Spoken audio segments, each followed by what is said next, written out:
હવે સતીએ વિચાર્યું કે જો હું આમનામ શિવ નિંદા સાંભળતો રહે, શિવ નિંદા સમપાપ, આ દુનિયામાં મહાદેવની નિંદા જેવું એકે પાપ નથી. અને જે માનવ શિવની નિંદા કરતો હોય, શિવનો દ્વેષી હોય, શિવનો વિરોધી હોય, જલમ પીબતી મોહત, તેના ઘરનું પાણી ન પીવું. જે શિવનો વિરોધી હોય, શિવની નિંદા કરતો હોય, તેના ગૃહનું, તેના ઘરનું જલ ન પીવું. જલમ પીબતી મોહતી, કભી નહીં એના ઘરનું પાણી પીવાનો મોહ ન રાખવો. સતી હાથ જોડીને કહે છે, આપ મૌન રહો, શા માટે શિવ નિંદા કરો છો? મેં કેટલું તપ કર્યું છે ને મારા મનમાં તો દ્રઢ સંકલ્પ છે, હું તો ભગવાન મહાદેવ સાથે પરણવાની છું, તો પણ આ સાધુ વેશમાં શિવની નિંદા કરે છે. ત્યારે સતીએ વિચાર્યું કે હવે શું કરવું? હું જો આમનામ નિંદા સાંભળતી જ રહીશ તો મારો પુણ્યનો ક્ષય થશે. આ સતી પોતાના કાન બંધ કરે છે કે હું નથી સાંભળતી, જો મારા કાન બંધ કરું છું. સતીને થયું કે મારી વાત સાંભળવા માટે તૈયાર નથી, સ્વીકારવા માટે તૈયાર નથી, તો બોલવું શા માટે જોઈએ? સતીએ પોતાનું મૌન ધારણ કર્યું છે. અંતે સતીને થયું કે શિવની નિંદા કરે, સાધુ વેશમાં છે પણ મહાદેવની નિંદા કરે છે, તો એમનું મુખ પણ મારે નહીં જોવું જોઈએ ને. સતીએ પોતાની આંખ પણ બંધ કરી છે. સતીએ કાન બંધ કર્યા, સતીએ મુખ બંધ કર્યું, સતીએ આંખ બંધ કરી. પૂજ્ય મહાત્મા ગાંધીએ 3 વાંદરાઓ આપ્યા આપણને. બુરા મત સુનો, બુરા મત દેખો ઓર બુરા મત બોલો. સતીએ કાન બંધ કર્યા, આંખ બંધ કરી, મુખ બંધ કર્યું છે. જે સતી બહિર્મુખ હતી એ સતી અંતર્મુખ થઈ છે.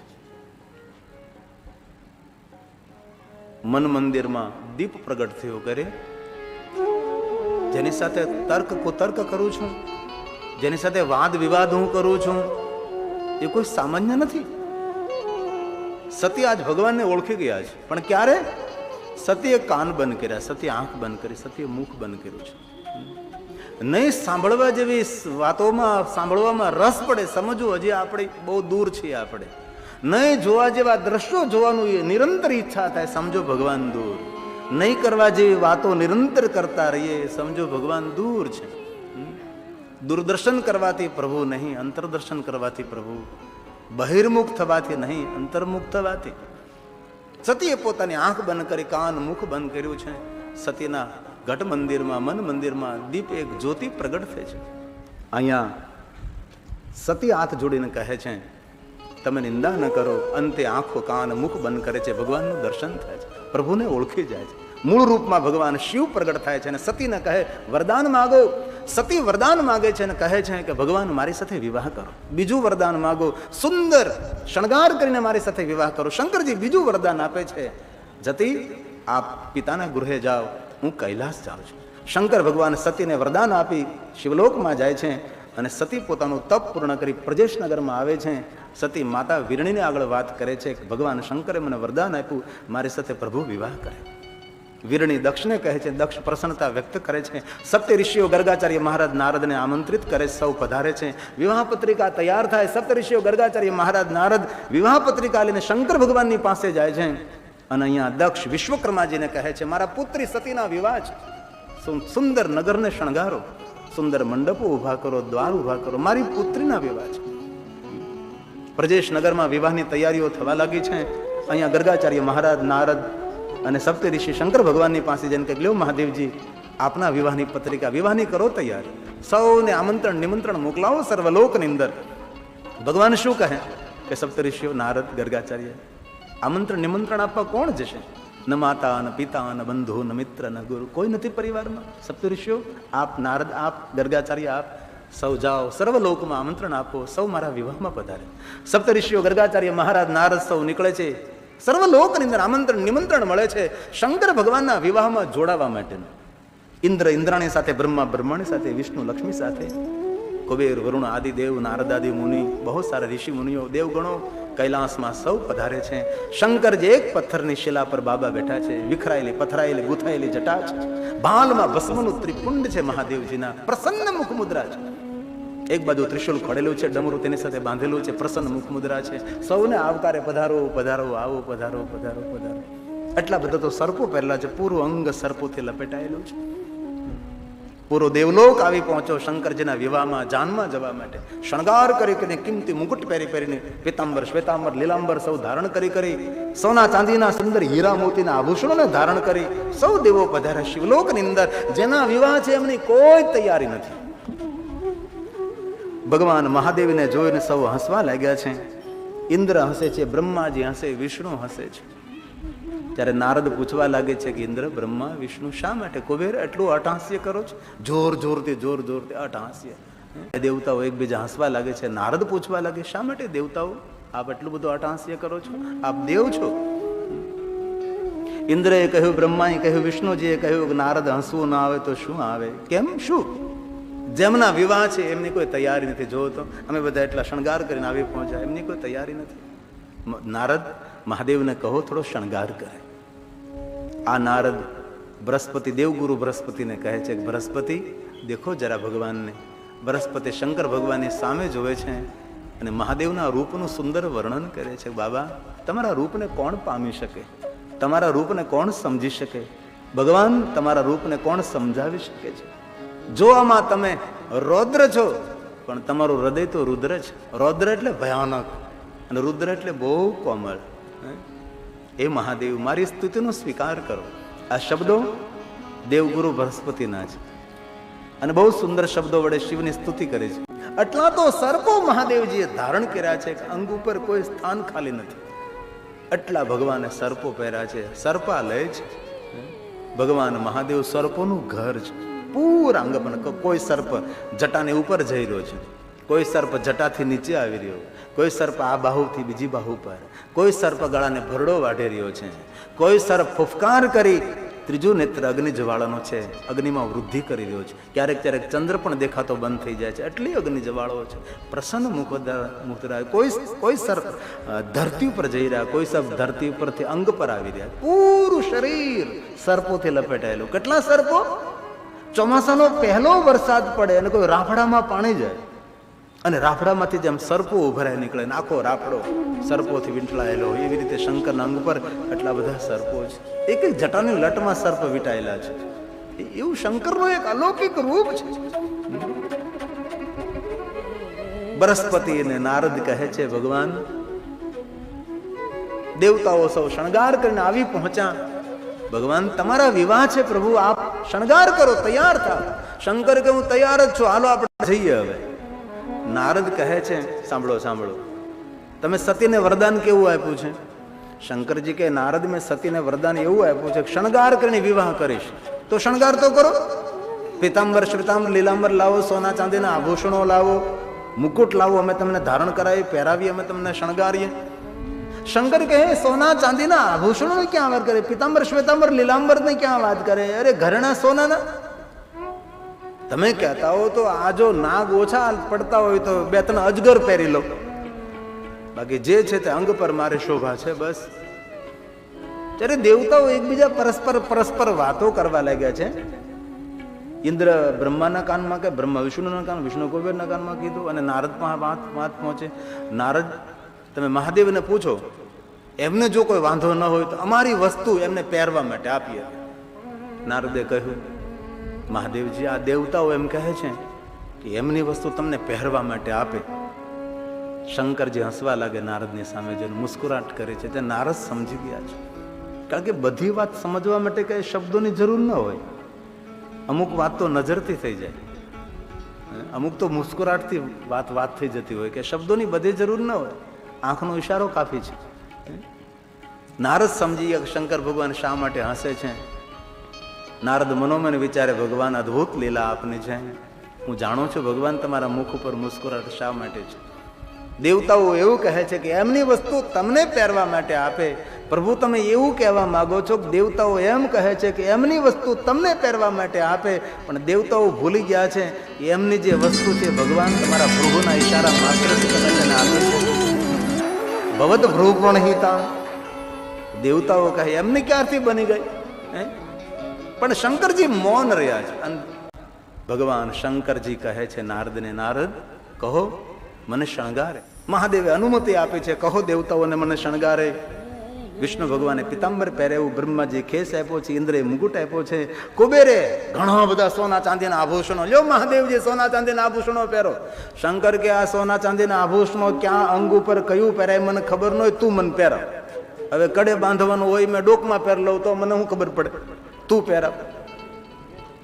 આ કુબેરજી શંકરજીને આભૂષણો પહેરાવવા માટે જાય. ગળામાં પહેરાવા ગયા ત્યાં તો ફૂફુ દાદા બેઠા હતા, કાનમાં પહેરાવા ત્યાં બીછું બેઠો હતો. એક અંગ ખાલી હોય તો શંકર ભગવાનને કોઈ પહેરે. કુબેરે વિનંતી કરી, ભગવાન આ બધા તમારા ઘરણાઓ છે દૂર કરો.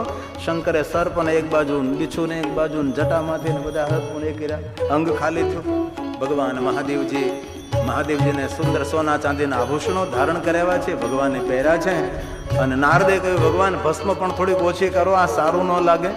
શંકરજી ભસ્મને થોડી દૂર કરી છે. અને દેવતાઓ બોલી ઉઠ્યા, કરે મહાદેવ તમે તો બહુ ગોરા છો, આજે ખબર પડી, આજે જાણ થઈ. શંકરજી બહુ જ ગોરા છે. કોઈ કહે કે શિવજી તો કાળા છે, શ્યામ છે, નહીં. જરૂર પુરાણોમાં વર્ણન છે, શિવ ગોરા છે, રુદ્ર રક્તવર્ણ છે, શંકર શ્યામ છે, એ બધું વર્ણન છે. પણ ખરેખર શિવનું મૂળ રૂપ છે ગોરા. ભગવાન મહાદેવને સુંદર શણગાર કર્યો છે. શંકરજી સુંદર રીતે તૈયાર થયા છે. દેવતાઓએ જયજયકાર કર્યો છે. મહાદેવ દેવો સાથે નંદી મહારાજને નિકટ આવે છે. નંદીને સુંદર શણગારેલો જોયો છે. સુંદર સુંદર ગળામાં સોનાના હાર પહેર્યા છે, ઘૂઘર્યું છે, સુંદર મોતીના સિંગ છે, ઝૂલ છે, મસ્તક હલાવે છે નંદી મહારાજ. શંકરજીએ પૂછ્યું કે હે નંદી, મને તો દેવતાઓએ શણગાર કર્યો છે, નંદી તને કોને શણગાર કર્યો? નંદી મહારાજ બોલે છે, મહાદેવજી તમને દેવતાઓએ શણગાર કર્યો તો મને દેવીઓએ શણગાર કર્યો છે. તમે બિરાજો, આપણે પ્રજેશનગરમાં જઈએ. ભગવાન શંકર નંદી ઉપર બિરાજમાન થયા છે. સુંદર મંત્રો સાથે, ગીત નૃત્ય સંગીત સાથે ભગવાન શંકરજી કૈલાસથી પ્રજેશનગર તરફ, પ્રજેશનગરમાં પહોંચે. નગરવાસીઓ સ્વાગત કરે છે. ભગવાન વિવાહ મંડપના દ્વારે પહોંચે. ગર્ગાચાર્ય મહારાજ મંત્રો બોલી સુંદર શિવજીનું વિવાહ મંડપમાં સ્વાગત થાય. હસતું ખેલતું રમતું ખેલતું પાત્ર મુનિ સત મહાનારદો. નારદ કહે છે દક્ષને, આપના પુત્રી સતીને વિવાહ મંડપમાં પ્રવેશ આપો. પુષ્પમાળા લઈને સતી વિવાહ મંડપમાં પ્રવેશ કરે છે. શિવજી ઉભા થઈને સ્વાગત કરે છે.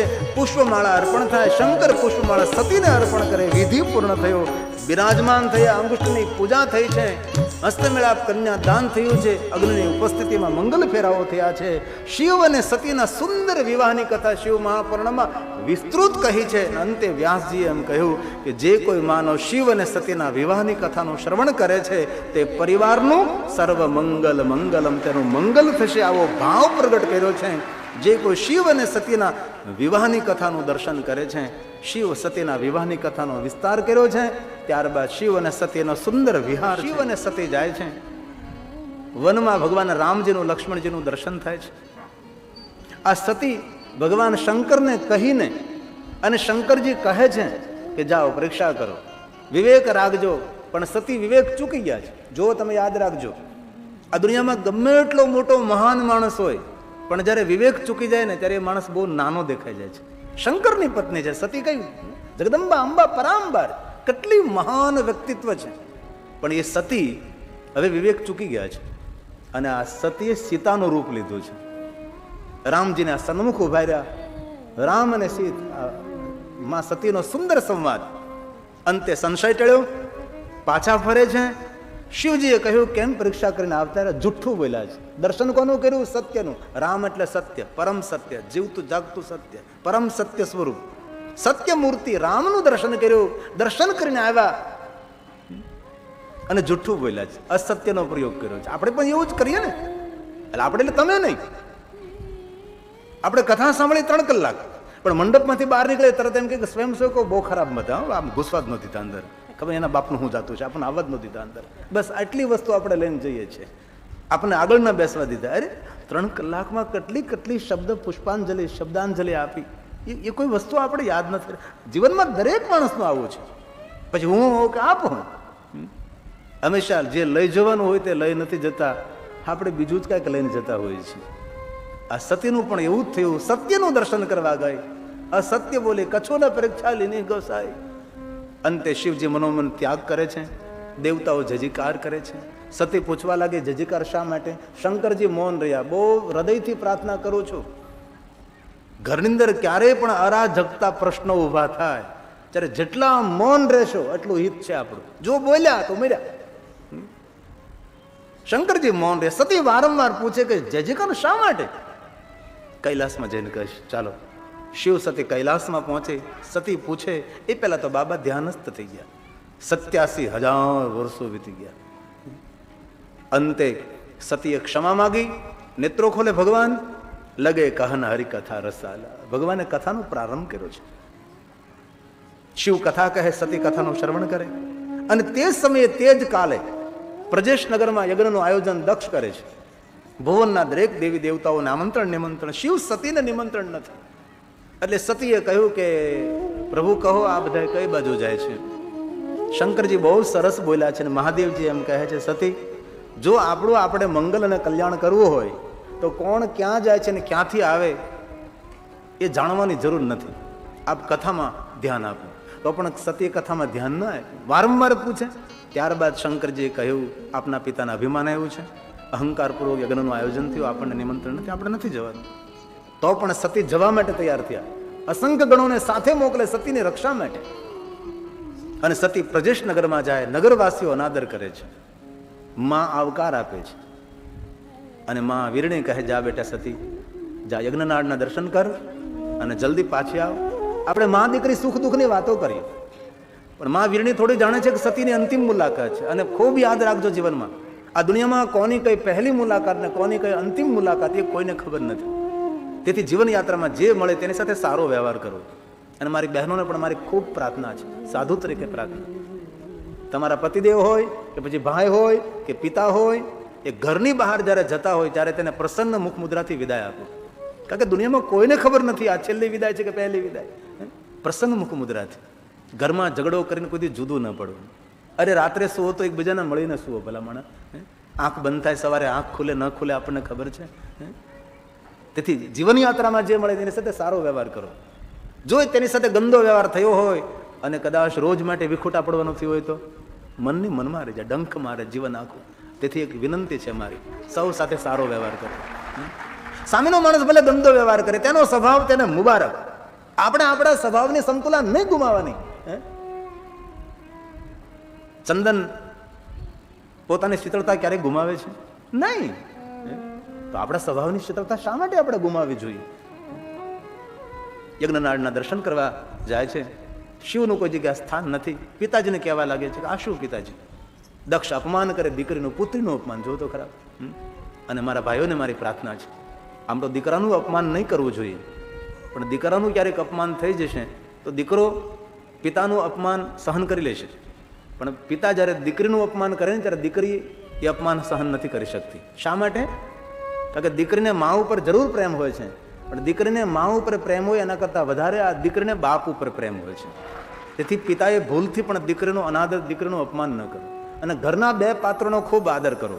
એક તો ઘરની દીકરી આપણા ઘરની મહેમાન છે, અને એક આપણા ઘરનો વડીલ એ આપણો મહેમાન છે. વડીલની 80 વર્ષની ઉંમર થઈ, ક્યારે આંખ બંધ થઈ જાય શું ખબર? એ મહેમાન છે. હિમાલય પહાડ ખોળી નાખશો ને તોય પણ નહીં મળે. એમનો આદર કરી. ઘરમાં દાદા હોય, દાદી હોય, વૃદ્ધ ઘરમાં વડીલ હોય, એમને ખૂબ આદર આપી, એમને ખૂબ માન સન્માન આપી. અને ઘરની દીકરી 20 કે 21 કે 22 કે 25 વર્ષની થશે, બે આંસુડા પાડી, બાપના ખંભા પર માથું નાખી, બે હિબકા ભરી, થોડું રુદન કરી અને કંકોના થાપા મારીને દીકરી જતી રહેશે. તમારા ઘરની મહેમાન છે તમારી દીકરી. તેથી બહુ હૃદયને એક લાગણી અનુભવું છું કે આપણા ઘરમાં દીકરીઓ હોય ને તો ખૂબ આદર કરજો, તેને ખૂબ પ્રેમ આપજો, એને લાગણીથી જોજો. દીકરી આપણા ઘરની મહેમાન છે. આ પિતા દક્ષ અપમાન કરે, દેહનો ત્યાગ કરે સતી. ચંદ્રમૌલી વૃષકેતુને યાદ કરે, હરિને યાદ કરી દેહનો ત્યાગ. અને આ ભગવાન શંકરજી જટામાંથી વીરભદ્રને, અને વીરભદ્ર દક્ષનો યુદ્ધના પરિણામ સ્વરૂપે દક્ષનો અંત. ભૃગુની પ્રાર્થના, શિવજી પ્રગટ થાય. ભૃગુ કહે મારા દક્ષને જીવિત કરો. શંકર ભગવાન મસ્તક લાવે. ભૃગુ ઋષિને કહે પશુ મસ્તક દક્ષના ધડ ઉપર. સજીવન મંત્રનો પ્રયોગ. દક્ષ જીવિત વિના શિવની સ્તુતિ કરી અને મહાદેવ દક્ષેશ્વર મહાદેવ લિંગ તરીકે ત્યાં સ્થાપિત રહ્યા ભગવાન. સતીનું શવ લઈ હિમાલય પહાડોમાં વિષ્ણુ ચક્રને આજ્ઞા કરે. સતીના અંગના ટુકડા જ્યાં જ્યાં પડે શક્તિપીઠોનું પ્રાગટ્ય થયું. ભગવાન શંકર હિમાલય પહાડમાં ધ્યાનસ્થ બને. અંત સમયે સતીએ ચંદ્રમૌલી વૃષકેતુનો યાદ હરિની પાસે વરદાન, તે કારણ હિમગૃહ ગુરુ ચાહી. તે કારણથી હિમાલયને ત્યાં પુત્રનો જન્મ થાય. નામ પાર્વતી રહ્યું છે. નારદને કહેવાથી પાર્વતી શિવ સાથે પરણવા માટે હિમાલયમાં તપ કરે. શંકરજી ધ્યાનસ્થ છે.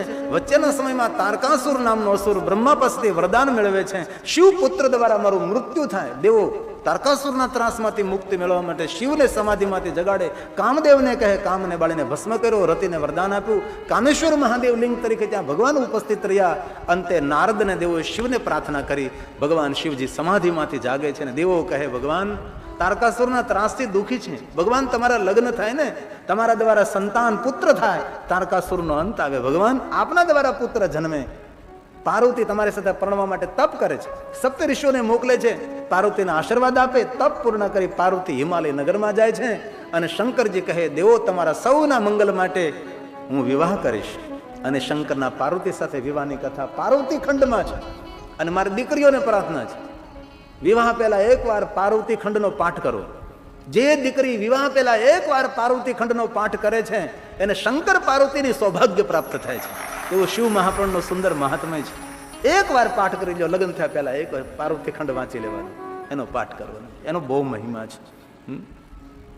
હવે શંકર ભગવાન કૈલાસ આવે છે. સપ્તર્ષિઓ ગર્ગાચાર્ય મહારાજ સૌ જાય. વિવાહ પત્રિકા લઈ શંકર ભગવાનની પાસે આવે ને શંકર ભગવાન દેવ દૂત ભૂત નફીરી રણસિંગી શંખનાથ ભગવાન મહાદેવના વિવાહ અને ભૂત પ્રેતો સાથે, દેવ દૂત સાથે, ડાકીની શાકીની સાથે, શંખનાદ સાથે ભગવાન શંકરજીની જાન કૈલાસથી નીકળે.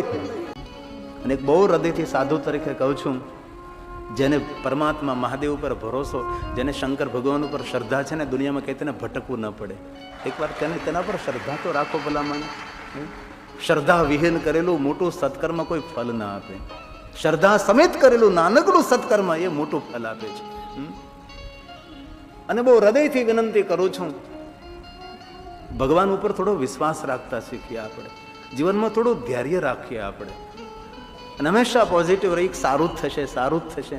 થોડા દુઃખના દિવસો હોય, હિમાલય પહાડ જેવું દુઃખ હંમેશા બરફના પહાડ જેવું હોય, ધીમેથી પીગળી જાય છે. ભાઈ હતાશ નિરાશ થવાની જરૂર નથી. આપણા મુખની મુસ્કુરાટ કોઈ છીનવી ન લઈ એની કાળજી આપણે રાખવાની છે.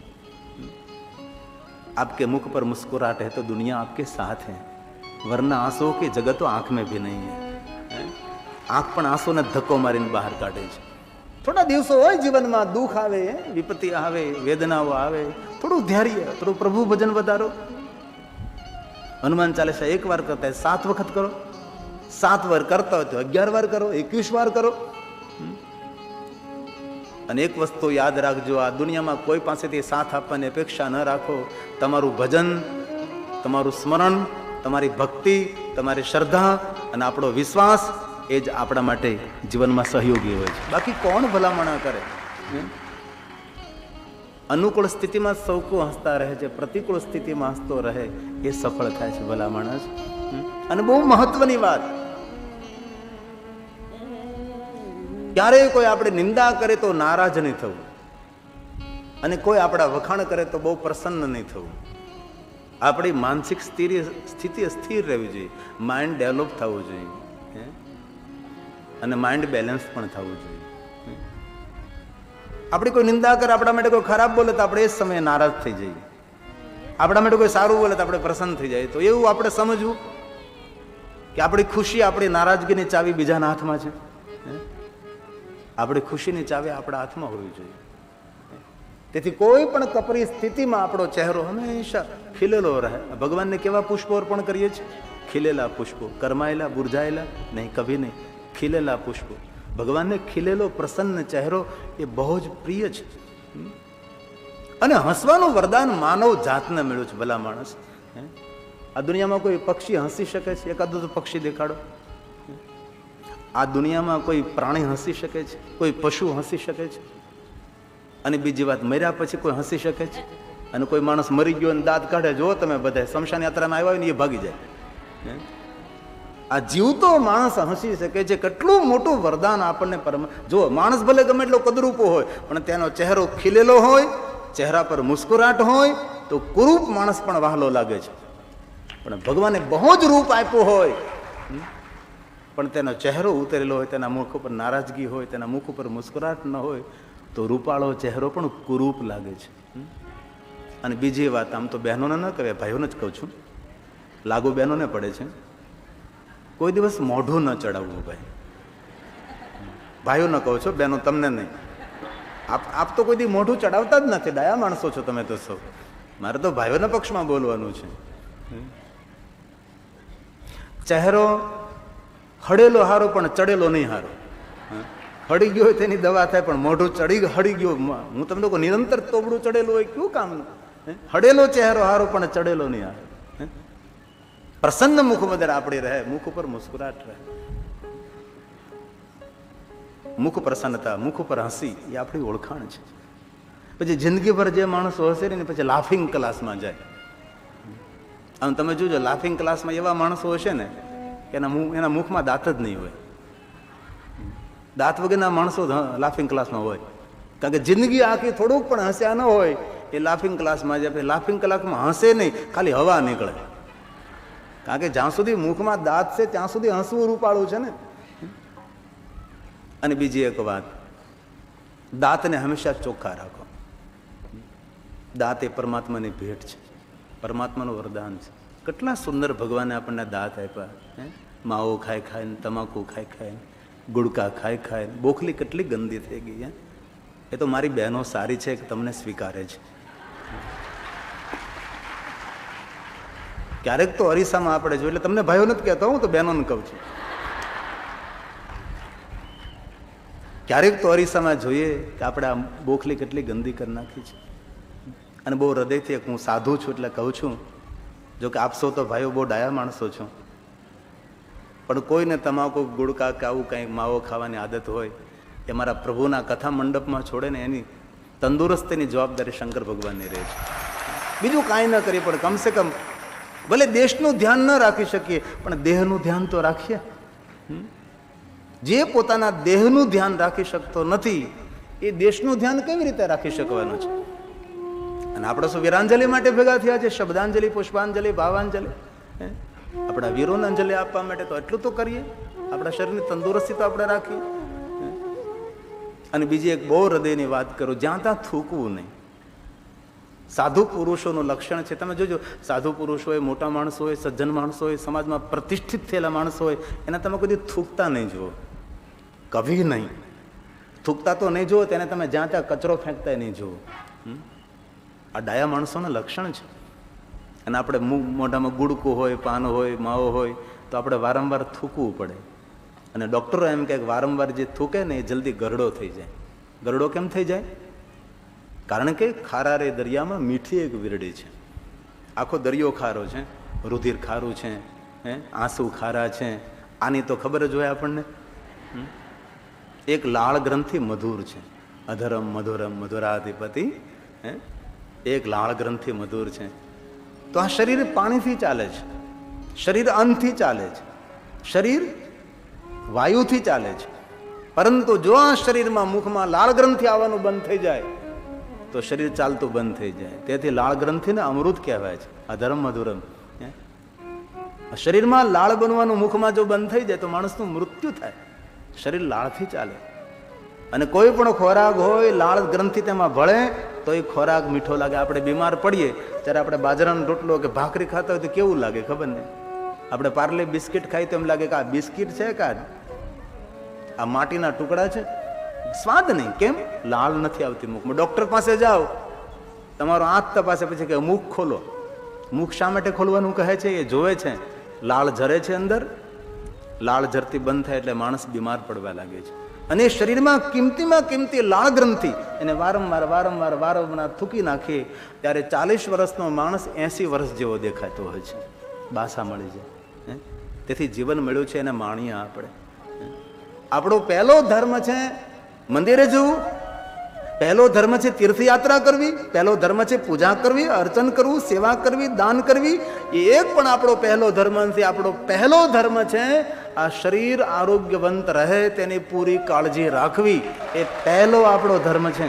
આ ભગવાનની આપેલી ભેટ છે. આ પરમાત્માને આપેલું વરદાન. આ પરમાત્માએ શરીર આપણને આપ્યું છે, એની થોડીક તો કાળજી રાખીએ. બાહ્ય પવિત્રતા જરૂર, સ્નાન કરીએ, સાબુ લે લે, પાણી લે લે, મલમલ કાયા ધોય, જરૂર. અંતર ઘટકો દાગ ન છૂટો, બાહ્ય પવિત્રતા છે. ભીતરી પવિત્રતા, એક ઘડી યાદ ही घड़ी याद ही में पुन याद, તુલસી સંગત સાધુ કી કટે કોટી અપરાધ. શરીરનું ખૂબ કાળજી લેવી ભાઈ. અને બીજી વાત, જે વૃદ્ધ બની જાય તે ક્યારેય પણ કોઈ વ્રત ન કરી શકે. વૃદ્ધોને કોઈ દોષ નથી લાગતો. 60 વર્ષ પછી વૃદ્ધાવસ્થા જ કહેવાય, એને કોઈ દોષ ન લાગે. તમારે તે સોમવારનું વ્રત ન થઈ શકે, 16 સોમવારનું વ્રત ન થઈ શકે, એકાદશીનો ઉપવાસ ન થઈ શકે. વૃદ્ધોય જેની ઉંમર પાકી ગઈ છે તેને તેના શરીરની કાળજી રાખવી. એ એકાદશીનો ઉપવાસ ન કરે તો વૃદ્ધોને દોષ નથી લાગતો.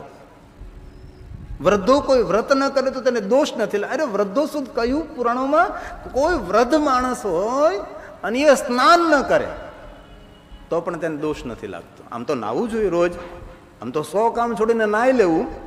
હવારમાં પહેલું કામ એ કરવું, સ્નાન કરવાનું. 100 કામ છોડીને નાહી લો, 1000 કામ છોડીને. કેટલું સારું. બેનો પહેલા બોલ્યા, બોલો કેવું કહેવાય. પણ દુનિયાના કરોડો કામો છોડીને એક ઘડી આધી મેં પુનિયાદ. તું થોડોક સત્સંગ કરી લો. તમે જુઓ, હવે તો ડોક્ટરો પણ લખે છે, સારા જે સંસ્કારી ડોક્ટરો હોય એ દવા લખે. એક ટીકડી બપોરે સાંજે આમાંથી એક ટીકડી લેવાની, પછી છેલ્લે લખે કે થોડુંક ખુલ્લા આકાશમાં રહેજો, આજુબાજુમાં મંદિર હોય ત્યાં જજો, ગામમાં કોઈ જગ્યાએ સત્સંગ ચાલતો હોય ત્યાં જજો. હવે તો કોઈ ડોક્ટરો લખે છે કે ભગવાનની કથા ચાલતી હોય ને ત્યાં પણ થોડુંક વાર બેસવું, કથા ભગવાનની સાંભળો. સારા ડોક્ટરો આવી સલાહ સૂચન કરવા લાગ્યા છે. થોડાક આધ્યાત્મિક બનો. તેથી પૂરી કાળજી રાખવી. તેથી વડીલો ક્યારેય કોઈ સ્નાન ન કરે તો દોષ નથી. પાછા વડીલોને પ્રાર્થના નાવાનું રાખજો, નકર આ તો ઘણાને તો આવું જ પકડાય છે કે હવે વાંધો નહીં, આપણે 8 દી હવે. આપણે ઋષિ મુનિઓની બહુ ઉદારતા છે. તેથી આપણું શરીર તંદુરસ્ત રહે એની ખૂબ કાળજી રાખવી. બહુ કાળજી રાખો, પૂરેપૂરી કાળજી રાખો. આપનું આરોગ્ય ભરપૂર રહે. સાંજના સમયે ખાટો પદાર્થ નહીં ખાવો, સાંજના સમયે છાશ ન પીવાય, સાંજના સમયે દહીં ન ખવાય, આંબલીવાળી વસ્તુ ન ખવાય. એક ગોરખપુર ગીતા પીરસ ગોરખપુરનું એક પુસ્તક છે, ક્યાં કરે ક્યાં ન કરે. ગુજરાતીમાં દરેક ભાષામાં મળે છે. શું કરવું જોઈએ, શું ન કરવું જોઈએ, ક્યારે કઈ વસ્તુ ખવાય, કેટલીક ખવાય.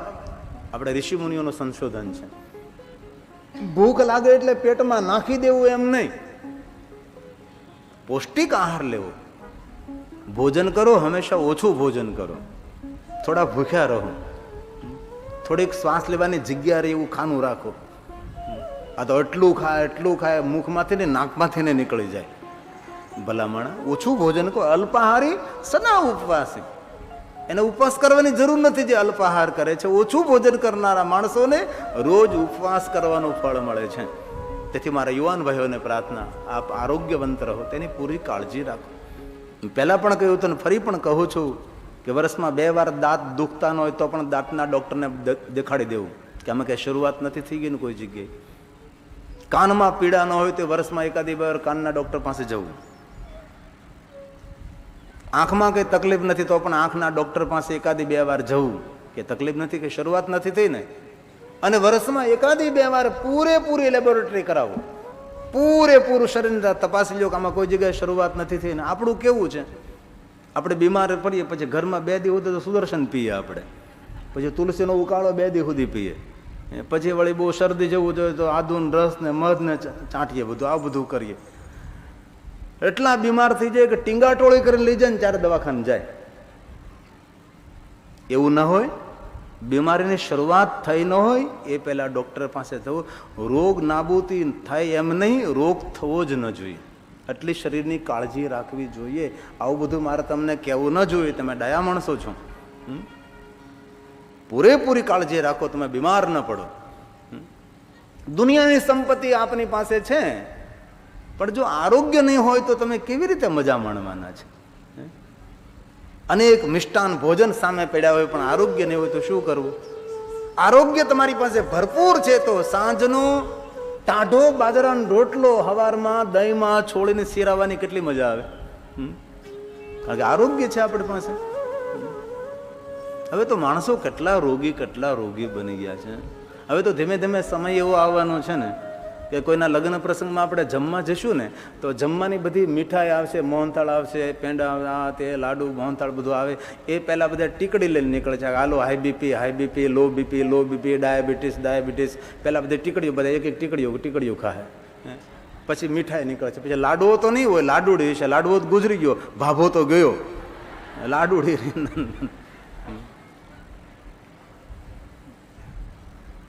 ખૂબ યાદ રાખવા જેવું વાત.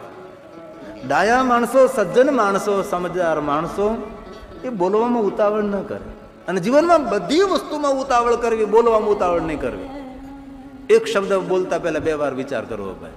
હંમેશા વિચારીને બોલો તો સારું જ બોલાશે. આ દુનિયામાં તમે સોનું ફેંકી દો, ચાંદી ફેંકી દો, હીરામોતી ફેંકી દો, બહુ નુકસાન નહીં જાય. શબ્દો ફેંકવાની વસ્તુ નથી. તિજોરીમાં જેમ લોભી માણસ સાચવી રાખે પોતાના હીરાને, જવેરિયાતને, એવી રીતે શબ્દોને સાચવી રાખો. ઘણા લોકોની બોલ્યા જ કરે. કારણ હોય કે ન કારણ હોય, બડબડ એકલો બોલ્યા કરે.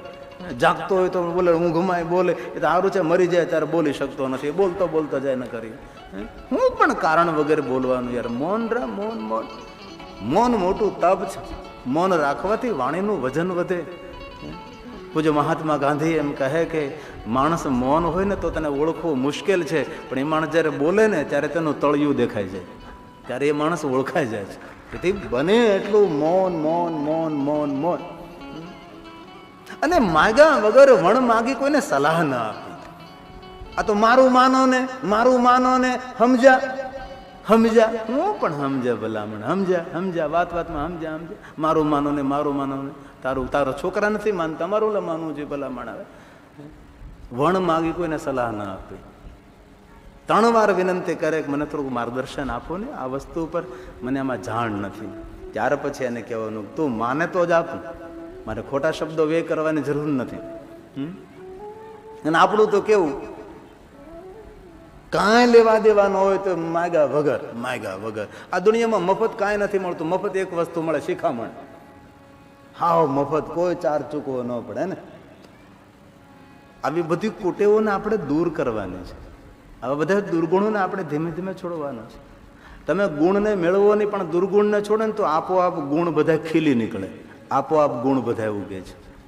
ગુણ બધા ઉભા થાય. પણ દુર્ગુણને એકવાર ધીરે છોડો. રોજ એક કે આજે દુર્ગુણ તો ભાઈ મને વાતમાં ક્રોધ કરવાની બહુ આદત છે.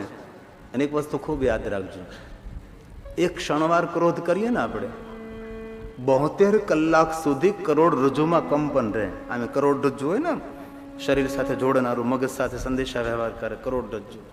72 કલાક સુધી તેમાં કંપન રહે.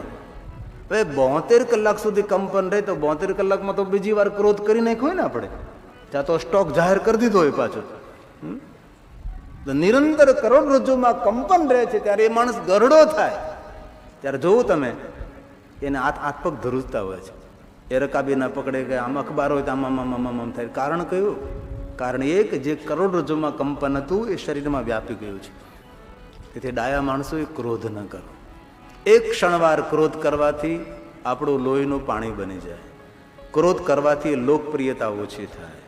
ક્રોધ કરવાથી રોગ પ્રતિકારક શક્તિ જતી રહે છે. ક્રોધ કરવાથી જલ્દી માણસ ગરડો થઈ જાય. આપણે બીજા બધા વ્રતો કરીએ કે ના કરીએ, જરૂર કરવા જોઈએ વ્રતો. સોમવારનું વ્રત, ત્રયોદશીનું વ્રત, ચાંદના વ્રત. પણ એક સાધુ તરીકે કહું છું, મોટામાં મોટું વ્રત કરવું તો એક જ વ્રત કરો કે આથી હું ક્રોધ નહીં કરું. એ મોટામાં મોટું વ્રત છે. અને ક્રોધને કોઈની ઓળખાણ નથી હોતી. અત્યંત ક્રોધી માણસ આંખ હોય તો પણ અંધ માનવામાં આવે તેને. અત્યંત ક્રોધી માણસ આંખ છે તો પણ એ અંધ છે. ક્રોધ આપણા ઘરના સભ્યોની લાગણીનું બાષ્પીભવન કરી નાખે છે. તમે જો, ક્રોધ રૂપનું ભક્ષણ કરે. અનુભવ કરજો, અખતરો કરજો. ખતરો નથી આમાં કે બહુ. હવે તો બધા પાસે કેમેરા છે કે નહીં? મોબાઈલમાં કેમેરો, ખબર નહીં કોને કેમેરો નાખ્યો. આપણા ઘરની અંદર કોઈ બાને કે દાદીને કે દાદાને કે બાપાને કે બહેનને કે ભાઈને કે પત્નીને કે પતિને ક્રોધ આવે ને, ત્યારે જલ્દી મોબાઈલમાં તેનો ફોટો પડી લેવો અને શાંત થાય ને ત્યારે એને દેખાડો, આ જો તારો ફોટો. કારણ કે ક્રોધી માણસનો ચહેરો વિકૃત બની જાય છે. તેથી સાધુ તરીકે પ્રાર્થના, આજે સંકલ્પ કરીએ આપણે કે સામેનો માણસ ભલે ગમે તેટલો ક્રોધ કરે પણ હું શાંત રહીશ, હું આજથી ક્રોધ નહીં કરું. મારી એક હૃદયની પ્રાર્થના છે. જ્યારે આપણા ઘરમાં ક્રોધ ઉત્પન્ન થાય છે ત્યારે ઘર એ નર્ક બની જાય છે. ઘર નર્ક બને ને. ઘરમાં જયારે એક માણસ ક્રોધ કરે છે, ક્રોધને શું કહીએ? ક્રોધાગ્નિ. ક્રોધાગ્નિ પહેલા તો સ્વયંને બાળે, પછી બીજાને બાળે છે. બીજાને કરેલી ભૂલ પોતાને આપવાની સજા, એટલે ક્રોધ કહેવાય છે. તેથી ડાયા માણસોએ ભૂલથી પણ ક્રોધ ન કરો, વાતાવરણ શાંત રહે. જો એક વસ્તુ બહુ યાદ રાખવા જોઈએ, યાદ રહે તો મને ચિંતા થાય છે કેટલું યાદ તમે રાખશો. ઘરને સ્વર્ગ બનાવવા માટે ઘરમાં સારા ફર્નિચરની જરૂર હોય કે નહીં મને ખબર નથી. ઘરને સ્વર્ગ બનાવવા માટે ઘરમાં ફર્નિચરની જરૂર હોય કે ન હોય જરૂર નથી. ઘરને સ્વર્ગ બનાવવા માટે સારા નેચરની જરૂર છે. ફર્નિચરની જરૂર હોય કે ન હોય, પણ સારું નેચર હોય તો ઘર એ આપણું સ્વર્ગ બની જાય છે. પણ સ્વભાવ જ આપણો એવો ગંદો છે. વાત વાતમાં ક્રોધ કરો, વાત વાતમાં ઉગ્ર થઈ જવું, મુખમાંથી સીધી અગ્નિ વર્ષા પર, એ બધી આદતોને આપણે છોડી. આ શ્રેષ્ઠ વ્રત છે. અક્રોધાય નમઃ શિવનું એક નામ છે. શિવ જેવો તામસ કોણ? કોઈ નહીં. તો પણ શિવ શાંત રહે છે. હમણાં કોઈ પ્રવચન કરતું હતું કે શંકરની ભક્તિ કરે તેને ક્રોધ આવે. આપણે સાંભળી લીધું ત્યારે મનમાં એક વિચાર આવ્યો કે શંકરની ભક્તિ કરે તેને ક્રોધ આવે, પણ જે શંકરની ભક્તિ નથી કરતા એને તો વધારે ક્રોધ આવે છે.